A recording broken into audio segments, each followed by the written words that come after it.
नमस्कार। आज हम जीवन की सबसे बड़ी पहेली को समझने की कोशिश करेंगे, जो हमारे स्रोतों में दी गई है।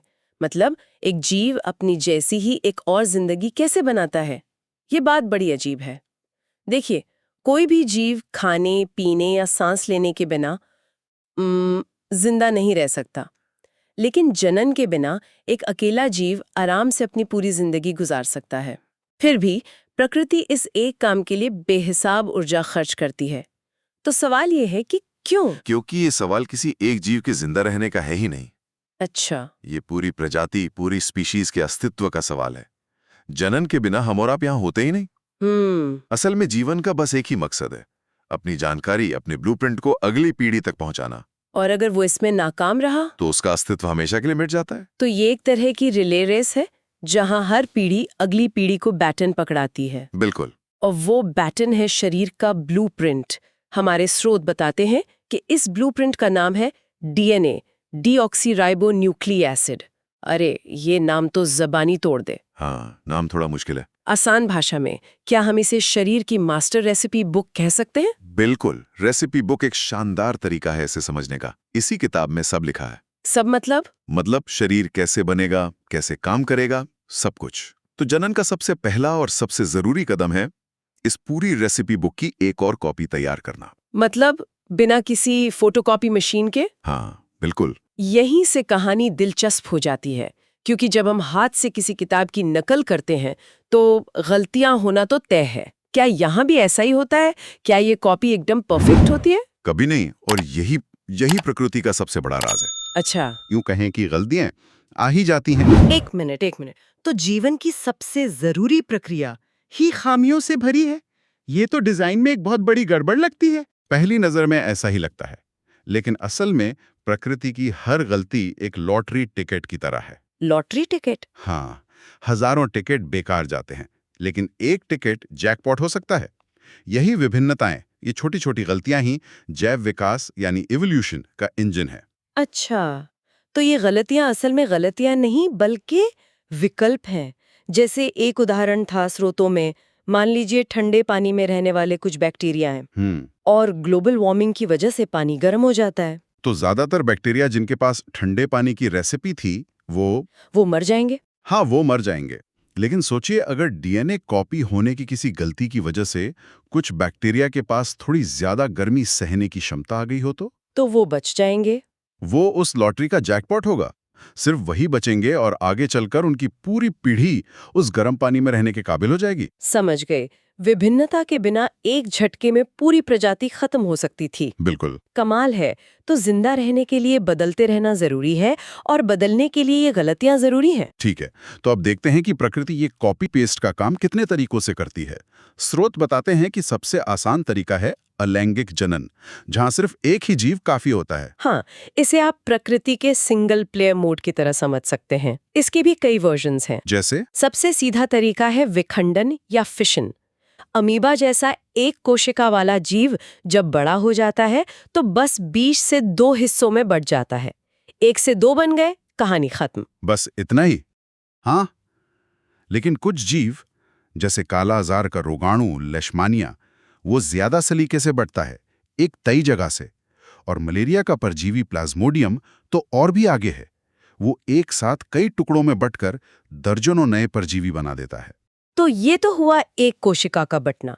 लेकिन अगर जीव बहुकोशिकीय हो, जैसे कोई पौधा, स्पाइरोगायरा का उदाहरण दिया गया है। स्पाइरोगायरा एक शैवाल है जो धागों की लड़ियों जैसा दिखता है। जब ये पूरी तरह विकसित हो जाता है तो ये बस छोटे छोटे टुकड़ों में टूट जाता है। और हर टुकड़ा एक नई पूरी लड़ी बन जाता है। इसे खंडन या फ्रेगमेंटेशन कहते हैं। लेकिन अब उस तरीके पर आते हैं जो किसी साइंस फिक्शन फिल्म जैसा लगता है, पुनरुद्भवन या रीजेनरेशन। हाँ, ये वाकई कमाल है। स्रोतों में लिखा है कि अगर आप प्लेनेरिया जैसे चपटे कृमि को कई टुकड़ों में काट दें तो हर टुकड़ा एक नया प्लेनेरिया बन जाता है। ये कैसे मुमकिन है? ये इसलिए मुमकिन है क्योंकि प्लेनेरिया की कोशिकाओं में कहीं ना कहीं वो पूरा का पूरा मास्टर ब्लूप्रिंट छिपा होता है। अच्छा, जब वो कटता है तो कोशिका उस ब्लूप्रिंट को पढ़कर शरीर के बाकी हिस्सों को दोबारा बना लेती हैं। हमारी त्वचा की कोशिका सिर्फ और सिर्फ त्वचा बनाना जानती है, वो आंख या दिल नहीं बना सकती। मतलब उसने अपना बाकी का ब्लूप्रिंट भुला दिया है? एक तरह से हाँ। मुझे यहाँ एक बात समझ नहीं आई। अगर प्लेनेरिया का एक टुकड़ा पूरा जीव बन सकता है तो ये जनन क्यों नहीं है? नतीजा तो वही है, एक से ज्यादा जीव। ये तो बस शब्दों का खेल लग रहा है। बहुत अच्छा सवाल है। हम इसे जनन इसलिए नहीं कहते क्योंकि ये एक सोची समझी प्रक्रिया नहीं है, बल्कि एक तरह का सर्वाइवल मैकेनिज्म है। मतलब किसी दुर्घटना के बाद जिंदा रहने का तरीका। बिल्कुल। लेकिन एक और जीव है हाइड्रा, जो इसी क्षमता का इस्तेमाल जानबूझकर जनन के लिए करता है। अच्छा, तो हाइड्रा अपने शरीर का एक हिस्सा उगाकर उसे एक नया जीव बना देता है, जैसे पेड़ पर कोई फल उगता हो। बिल्कुल। हाइड्रा के शरीर पर एक छोटा सा उभार, जिसे मुकुल या बड कहते हैं, वो विकसित होता है। ये धीरे धीरे एक नन्हे हाइड्रा में बदल जाता है और जब तैयार हो जाता है तो अपने माता पिता से अलग होकर अपनी जिंदगी शुरू कर देता है। इसे मुकुलन या बडिंग कहते हैं। सही। पौधों के पास तो इस काम के लिए और भी कमाल के हैक हैं।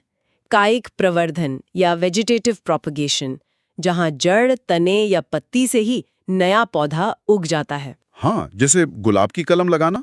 बिल्कुल। और इसका एक बहुत बड़ा फायदा है, बीज से उगने वाले पौधे को फल फूल देने में सालों लग सकते हैं। अच्छा। लेकिन कलम से उगाया गया पौधा बहुत जल्दी फल देने लगता है।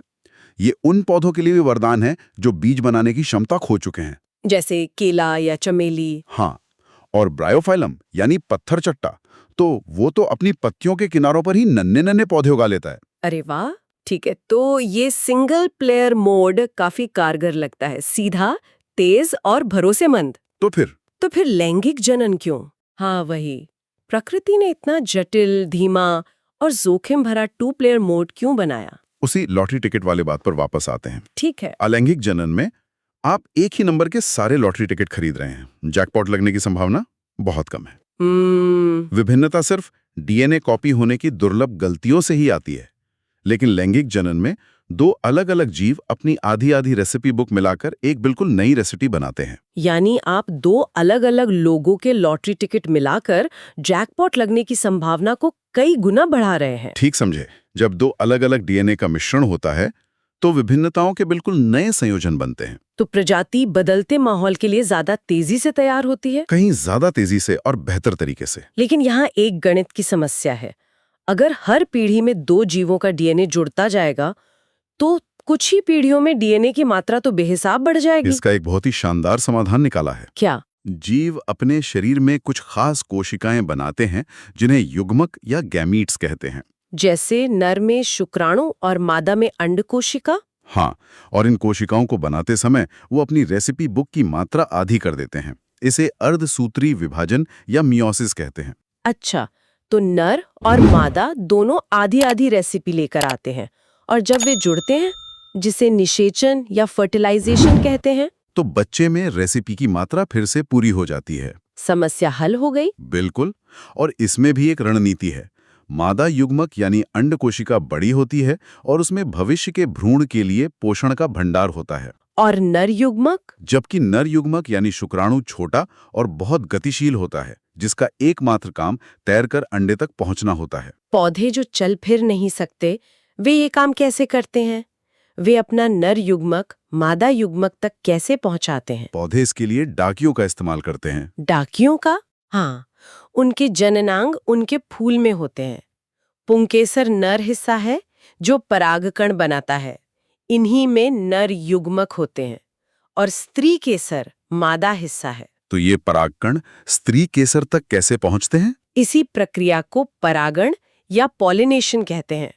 इसके लिए पौधे हवा, पानी या मधुमक्खी और तितलियों जैसे जीवों को अपना डाकिया बनाते हैं। और जब ये चिट्ठी सही पते पर पहुंच जाती है, तब निषेचन होता है। परागकण से एक पतली नली निकलती है जो स्त्री केसर के अंदर बीजांड तक पहुंचती है, जहां मादा युग्मक इंतजार कर रहा होता है। और निषेचन के बाद? निषेचन के बाद वही बीजांड बीज में बदल जाता है और उसके चारों ओर का अंडाशय पककर एक स्वादिष्ट फल बन जाता है। तो फल असल में पौधे का एक तरीका है अपने बीजों को दूर दूर तक फैलाने का। कोई जानवर फल खाएगा और बीज कहीं और जाके गिरा देगा। बहुत चालाक। हाँ, प्रकृति बहुत चालाक है। अब आते हैं उस प्रजाति पर जिसमें हमारी सबसे ज्यादा दिलचस्पी है, इंसान। इंसानों में ये प्रक्रिया यवनारंभ या प्यूबर्टी से शुरू होती है। ये किशोरावस्था का वो दौर है जब शरीर जनन के लिए तैयार होना शुरू होता है। हाँ, कुछ बदलाव तो लड़के लड़कियों में एक जैसे होते हैं, जैसे कुछ खास जगहों पर बालों का उगना। बिल्कुल, लेकिन कुछ बदलाव लैंगिक परिपक्वता के खास संकेत होते हैं। जैसे लड़कियों में स्तनों का विकास और मासिक धर्म यानी पीरियड्स की शुरुआत, और लड़कों में दाढ़ी मूंछ का आना और आवाज का भारी होना। हाँ, ये सब शरीर के अंदरूनी हार्डवेयर के एक्टिवेट होने का सिग्नल है। तो ये हार्डवेयर काम कैसे करता है? नर जनन तंत्र का मुख्य काम है शुक्राणु बनाना और उन्हें मादा शरीर तक पहुंचाना। इसका मुख्य अंग है वृषण या टेस्टिस, जहां शुक्राणु बनते हैं। और ये शरीर के बाहर एक थैली में होते हैं? हाँ, वृषण कोश में, क्योंकि इन्हें बनने के लिए शरीर के सामान्य तापमान से थोड़ा कम तापमान चाहिए होता है। और मादा जनन तंत्र? मादा जनन तंत्र में अंडाशय या ओवरी होती है, जहां अंड कोशिकाएं बनती हैं। हर महीने एक अंडा परिपक्व होकर अंडाशय से निकलता है और अंडवाहिका या फैलोपियन ट्यूब में आ जाता है। और निषेचन भी वहीं हो सकता है? हाँ, बिल्कुल। तो चलिए इस पूरी प्रक्रिया को एक कहानी की तरह देखते हैं। मैथुन के दौरान लाखों शुक्राणु योनि मार्ग से अपनी यात्रा शुरू करते हैं। और ये एक बहुत ही मुश्किल दौड़ है। लाखों में से सिर्फ कुछ 100 ही अंडवाहिका तक पहुंच पाते हैं। सिर्फ कुछ 100? हाँ, और अगर वहां उन्हें एक अंड कोशिका मिल जाती है तो उनमें से सिर्फ एक ही उसे निषेचित कर पाता है। और जैसे ही निषेचन होता है, एक नई जिंदगी का ब्लूप्रिंट तैयार हो जाता है। फिर क्या होता है? वो निषेचित अंडा, जिसे अब युग्मनज या जायगोट कहते हैं, वो विभाजित होना शुरू कर देता है और एक गेंद जैसी संरचना यानी भ्रूण बना लेता है। और फिर? यह भ्रूण गर्भाशय तक की यात्रा करता है और वहां की मोटी दीवार में जाकर स्थापित हो जाता है। और फिर एक अद्भुत संरचना का विकास होता है जिसे प्लेसेंटा या अपरा कहते हैं। ये प्लेसेंटा क्या है?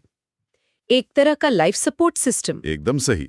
यह एक ऐसा अंग है जो आधा माँ का होता है और आधा बच्चे का।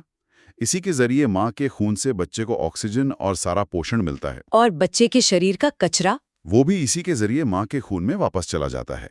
इस सुरक्षित माहौल में भ्रूण लगभग 9 महीने तक विकसित होता है और फिर शिशु का जन्म होता है। लेकिन क्या होता है जब अंडे का निषेचन नहीं होता?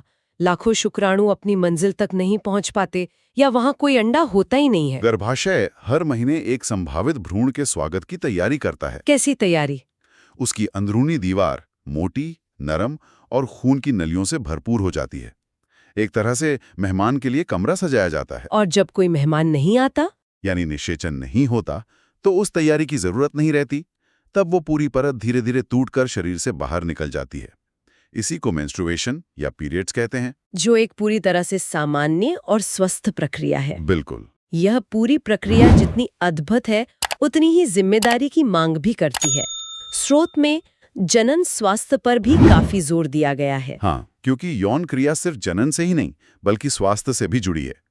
इसके जरिए कई रोगों का संक्रमण हो सकता है, जिन्हें लैंगिक संचारित रोग या एसटीडीज कहते हैं, जैसे गोनोरिया, सिफिलिस और सबसे चर्चित HIV एड्स। सही कहा।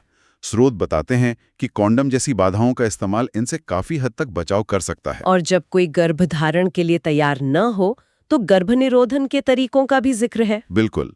आज विज्ञान ने गर्भ को रोकने के कई सुरक्षित तरीके दिए हैं। कॉन्डम जैसे यांत्रिक अवरोध हैं, हार्मोनल गोलियां हैं जो अंडे को निकलने से ही रोक देती हैं। कॉपर टी जैसी युक्तियां हैं। हाँ, और स्थायी समाधान के लिए पुरुषों और महिलाओं दोनों के लिए नसबंदी जैसी सर्जिकल प्रक्रियाएं भी मौजूद हैं।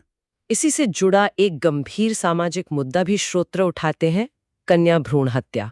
हाँ, ये एक बहुत ही चिंता का विषय है कि गर्भ को हटाने की तकनीक का दुरुपयोग कुछ लोग लिंग का पता लगाकर कन्या भ्रूण की हत्या के लिए कर रहे हैं। यह न सिर्फ एक कानूनी अपराध है, बल्कि ये समाज के संतुलन को भी बिगाड़ता है, जो किसी भी स्वस्थ समाज के लिए बहुत हानिकारक है। तो आज हमने जीवन की सबसे मौलिक प्रक्रिया को समझा। ये DNA की रेसिपी बुक को कॉपी करने और उसे अगली पीढ़ी तक पहुंचाने की कहानी है। एक ऐसी कहानी जो कभी भी परफेक्ट नहीं होती, और इसी अपूर्णता में ही जीवन की सुंदरता और विकास का राज छुपा है। हमने देखा कि कैसे एक कोशिका के साधारण बंटवारे से लेकर इंसानों की जटिल लैंगिक प्रक्रिया तक लक्ष्य एक ही है, प्रजाति की रिले रेस को जारी रखना। बिल्कुल। और इस रेस को जीतने के लिए विविधता ही सबसे शक्तिशाली हथियार है। अंत में हमारे स्रोत एक विचारणीय प्रश्न छोड़ते हैं। हम अक्सर बढ़ती जनसंख्या को जीवन स्तर में कमी का कारण मानते हैं, हाँ, ये एक आम धारणा है। लेकिन स्रोत हमें सोचने पर मजबूर करते हैं कि क्या समस्या सिर्फ संख्या की है या संसाधनों के असमान बंटवारे की। मतलब? क्या हमारे समाज में मौजूद सामाजिक और आर्थिक असमानता इस समस्या के लिए कहीं ज्यादा जिम्मेदार है? ये एक ऐसा सवाल है जिस पर शायद हम सबको सोचने की जरूरत है।